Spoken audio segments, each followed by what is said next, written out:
Hello? Oh, good God, not you. What do you want? Screw off, baby video producer. I'm done with those rules videos. My Jason is dead. He's gone. Those jerk faces sent him to hell. It's over. No, I don't want to hear anything from you. You always say something that makes me look like a fool, and I'm tired. What? Jason? My Jason is alive? But how? It's not really ever explained. But where? In space? How in the holy shnikes did Jason end up in space? You know what? It doesn't even matter. I don't care. Because he's my best friend, he's my pal, he's my homeboy, my rotten soldier, he's my sweet cheese, my good time boy. And he's back, teaching all these meddling teens a lesson. I'm sorry, baby video producer. You know what? Just for this good news, I'm going to talk to that witch doctor I paid to curse you and see if all that blood magic I paid for can be stopped. Just the kind of nice guy I am.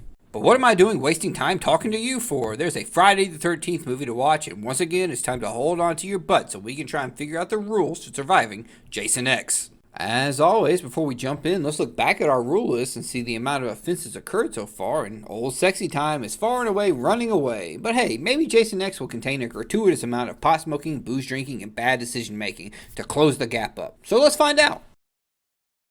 Kicking things off, we have Private Johnson. Wait, Private Johnson? Surely you can't be serious.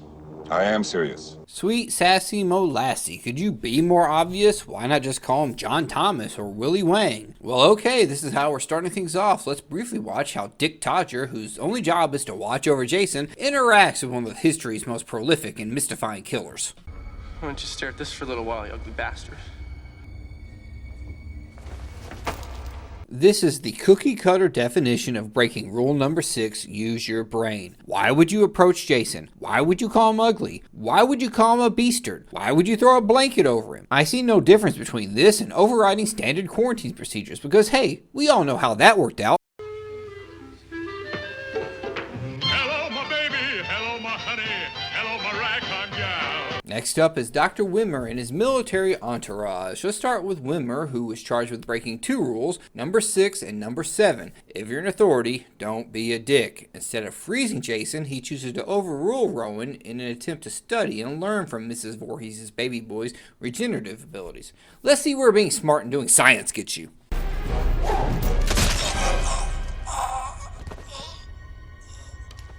Take that, education. Then we have Sergeant Marcus and the goons. On one hand, I can see the argument from them being military and authority figures. On the other hand, they are just mindless goons, all dressed alike and carrying weapons. And as much as I love Jason, he's a simple boy living in a simple world. Feels more like gang activity to me. So 5 instances of breaking rule number 10, turn in your colors. It could go either way, but hey, this is my party and I'll cry if I want to. Oh, ambitious Adrian. You got so engulfed in your work that you forgot rule number 1, keep it in your pants. True, you did not have any actual sexy time, but you actively encouraged it. Instead of keeping your wards in the lab to assist you and potentially save your life by noticing the frozen corpse coming back to life, you instead told them to go off, get it on, and bang a gong. Your ambitions got the best of you, but fortunately, we got a top 10 Friday kill out of it.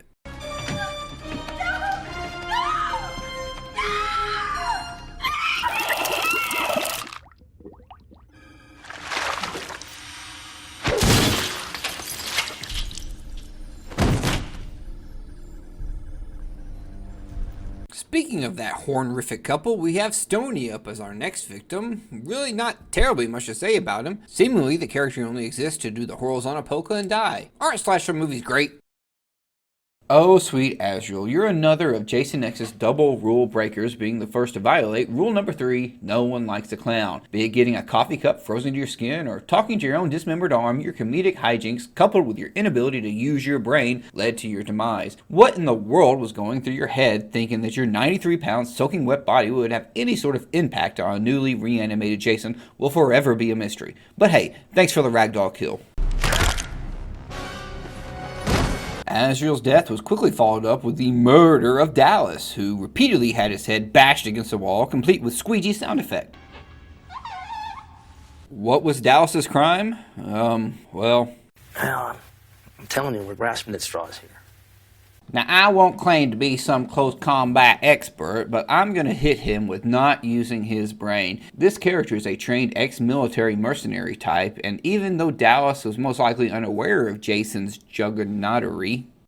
That's a word, right? Yes, of course. After taking 3 pot shots that had 0 effect, he should have created some distance so Jason was not within grabbing distance. Here's a Friday fun fact for everybody out there. Dallas is played by Todd Farmer, one of the credited writers of Jason X. I almost feel bad for charging him with breaking a rule because I do like his performance, and as I'll get into later, he answered a question I'd been scratching my head over for years. Nevertheless, a Griswold salute to you, sir. Once again, time to pad that body count with another orgy of murder when the remaining security squad members go on the hunt for Jason, featuring all your favorite bit part players like this guy and this girl, William Power, she at least had a line, and Captain Foreshadowing.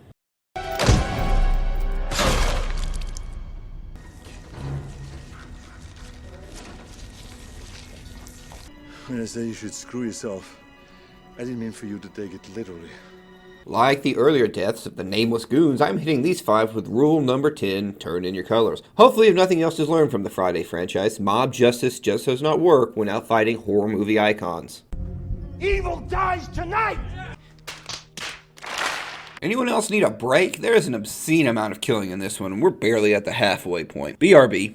Let's all go to the lobby to get ourselves a treat. And we're back. Next we have Lou, who I must take a second to give a shout out to actor Boyd Banks. He will pop up in things that I love and seemingly always ends up elevating the small role into something memorable. I met someone else.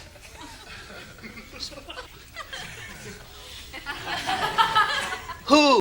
Now you'll have to tell me your name so I'll know who to make out the check to. My best friends call me Cash. I killed Tucker too. Wait a minute. I was never bit.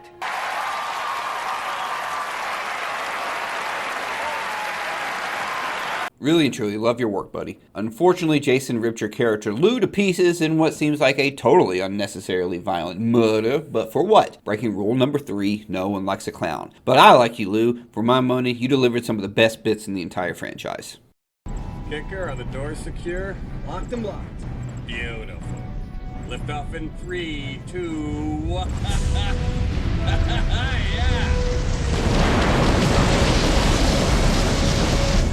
I love this part. The KM unit thinks we can resuscitate the female. Female? Yeah. So what's she look like? She's cute. Yeah. And single.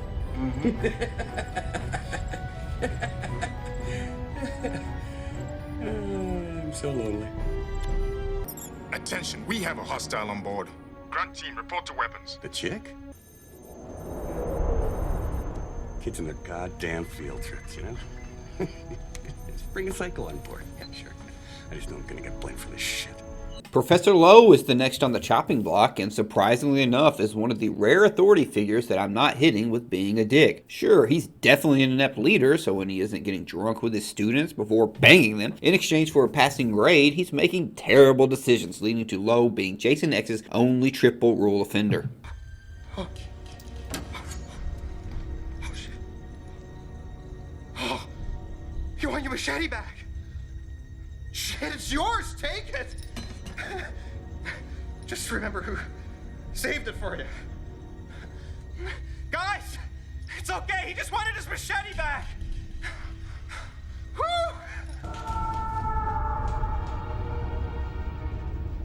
Ship engineer Crutch is the next to meet his grisly end at the hands of Jason, who, despite seemingly being a skilled mechanic type and survivor of the Microsoft conflict, failed to learn his lesson.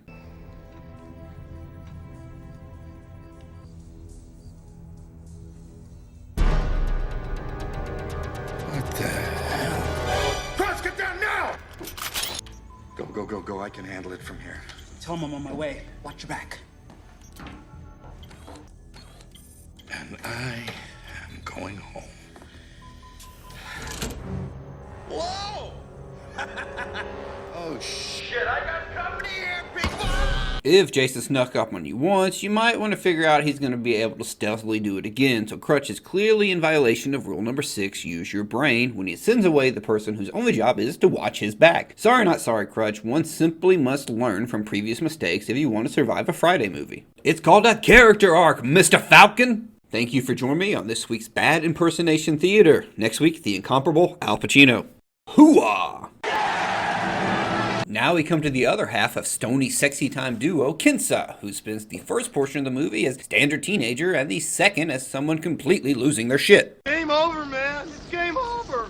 Sheriff, this is no time to panic. This is the perfect time to panic. She kinda sorta ends up killing herself because of her own inability to take a deep breath and maintain some semblance of calm, but I'm still gonna count it as a Jason kill because why not? Next up is Waylander, who I really wanted to grant admission into the wrongfully taken category because practically all of his time on screen is spent being a stand-up good guy. He even sacrifices himself in an attempt to save everyone else, but like a few other instances in the Friday the 13th franchise, just one small part of throwaway dialogue seals his doom. Somebody get those clothes off her. No, I got it. I got it. Chalk it down, baby video producer. Rule number 1, keep it in your pants. He got way too excited about undressing that unconscious 450-year-old-ish woman. This is your kink. Janessa is the next to meet her end, and despite being a double rule breaker, as previously mentioned with Professor Lowe, has an incredibly unwarranted death. I understand Jason must have his revenge, but being sucked through a tiny hole into space? Oh, this sucks on so many levels!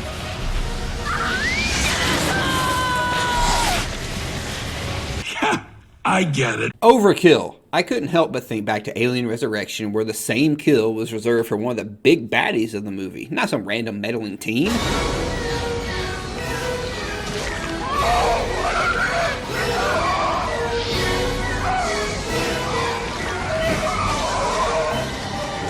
Ugh, let's just move on. While we will discuss more death, the last kill I'm counting for the purpose of the rule list is Sergeant Brodsky. Like Waylander, most of his screen time is spent as a capable, strong leader who only really makes one true mistake.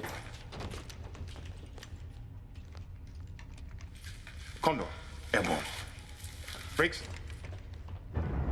We gotta play it safe. No matter what happens, we have to stay together.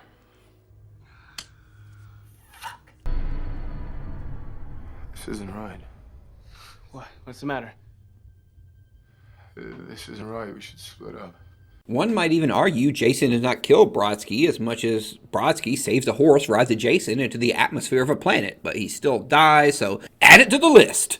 Now, before we move on to the survivors, let's touch upon some other kills from the movie. First, we have the 2 virtual camp teens that Jason kills as a diversion. While entertaining, they're just holograms, and with all due respect to the Doctor from Star Trek, please state the nature of the medical emergency. 20 Borg are about to break through that door. We need time to get out of here. Create a diversion.